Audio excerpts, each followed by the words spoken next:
The most pressing question: can Allied aircraft stop the Libyan army from killing civilians? When you see what an airstrike can do to a tank, blow its turret clean off, you'd think the answer would be, of course.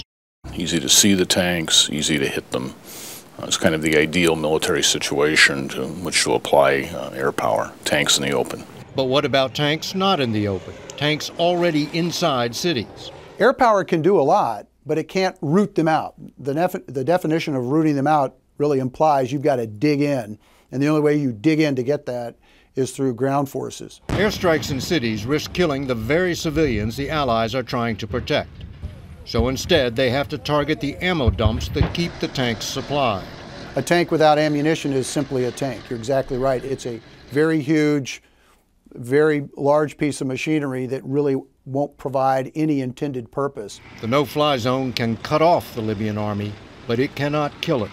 The no-fly zone is not a video game that will have a quick ending with a winner and a loser. Which raises the next question: can Qaddafi survive? I think Qaddafi could last quite a long time unless we do something more to bring him down. So we could have a prolonged period of Qaddafi control in a good part of western and southern central Libya, and controlled by rebels in the eastern part of the country. Even with this no-fly zone? Oh, yeah.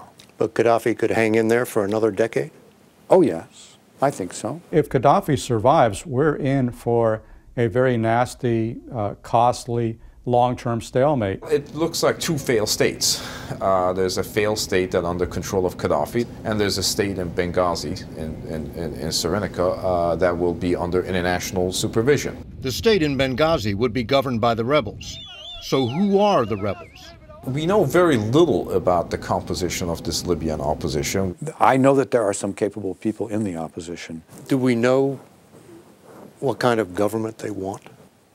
At this point, no. We're kind of stepping into a dark room. We have assumed responsibility for the dark room without understanding all its traps and pitfalls. Military operations always have unintended consequences, and this one promises to be no different.